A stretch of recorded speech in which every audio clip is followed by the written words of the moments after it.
Hi there, it's Ben Voigt with CNC Labs, and today I'm going to be walking you through how to do the first carve on your machine. You're going to be using some either 1/2 inch or 3/4 inch MDF and cut out a nice little emblem that you can stick into one of the side legs of your machine, and you can look at it every time and think, oh right, that's what I made first. I'm going to be showing you a couple different ways on how to clamp your material down to the table, how to load the file that's available on our resources page onto gSender, and then also how to zero the machine and get it started. It's as easy as that. For this project, we will use a 2-flute 1/8 inch flat end mill to cut the material. Insert the tool into the 1/8 inch collet and leave 1 inch of tool stick out from the collet face. On gSender, you need to connect to the machine. Choose the one that says Gerbil HAL, and the first thing you want to do is home the machine. Now to load the file, in the bottom corner, you click Load File, and then it'll come up on the screen. To secure your material to the table, there's a couple different ways we can do it. You can either use some pretty nifty two-sided tape, if you have any of that, where put a few strips down, maybe 2 or 3. For this project, you only need 2, even if it's a longer board.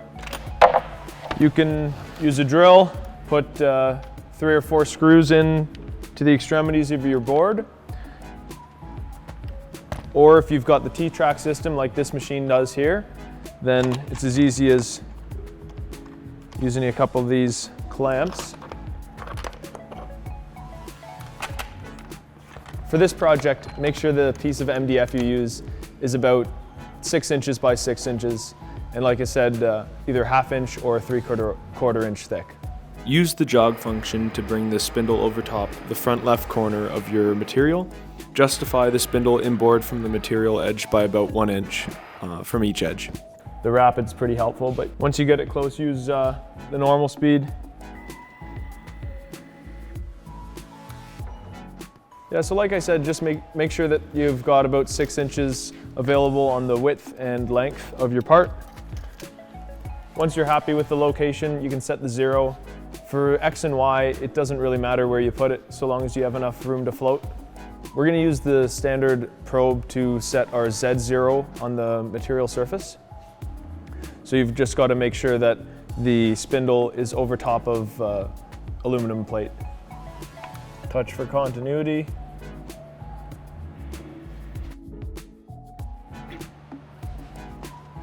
And it should say 19 millimeters above your part. That's because it brings itself up. Now, click Go To. It should be just about at the material surface. Before you press Start Job, jog the Z height up just a little bit so that when it goes to the beginning of the code, it doesn't cut along your material surface. Don't ask me how I know.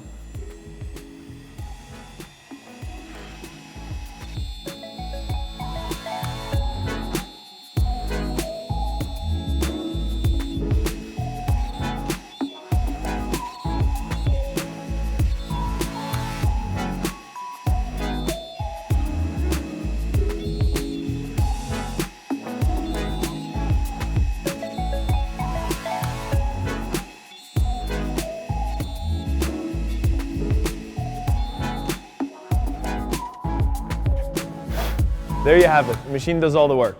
All right, now let's get the gantry out of here and take the part out. You just hammer that rapid.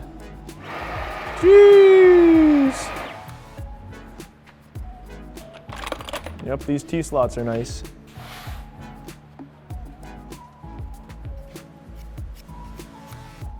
And here it is. You know where you can stick this? Right in your side leg. Here's a fun little first landmark on the beginning of your AltMill journey, and stay tuned if you want to watch some more videos. I'm going to be doing a few more beginner carve videos, working up to an intermediate level, walking you guys through.